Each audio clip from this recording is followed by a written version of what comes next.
is up? I'm Rick, the Fat Man GM. You may or may have not have heard of me mammling and rambling on a few of the YouTube channels and Facebook channels regarding to our hobby, role-playing games in general, tabletop games, wargaming, so on, etc. I have started back when I was in my early teens. I have well over 40 years worth of experience in this hobby that we love and share.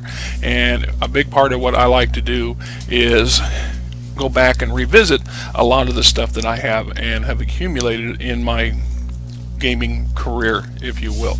And everything from MERP, Starfleet, from FASA, a slew of Dungeons and Dragons and Shadowrun, Star Wars, etc., etc., etc.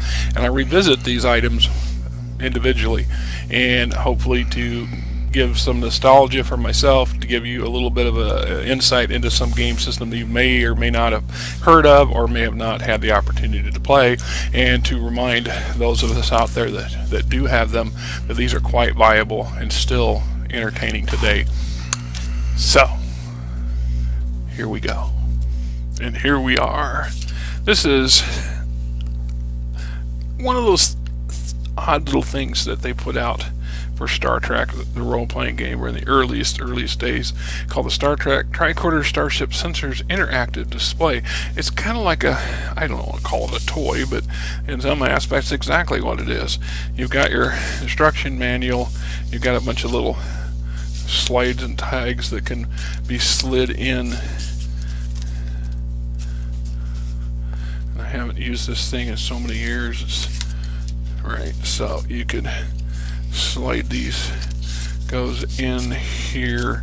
So here's this escort, Klingon escort, and then there's some information back here talking about materials and things like that.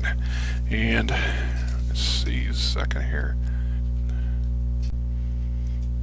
Like I said, we got all kinds of little things on here, so remote probes,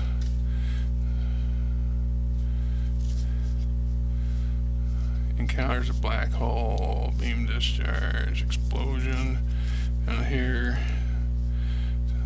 figuring numbers, via memory access, moving laterally.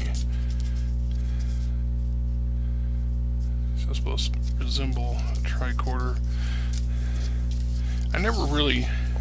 I can't say that I ever use this in a game.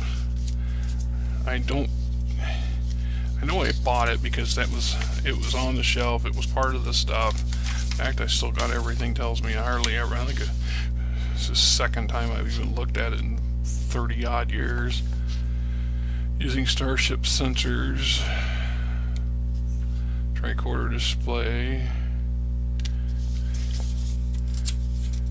interactive display. It's an interesting little piece of game history, I guess. I don't recall ever seeing too many things like this. It's very obscure in some aspects. See, now this is at Stardate magazine. I actually had a number of those available now. The Romulans, which I will be reviewing here in the next couple of weeks for sure. I am getting down to the last of my Star Trek, the role-playing game material, and we'll be moving on to Star Wars. At least that's my plan anyway. Alright, something different.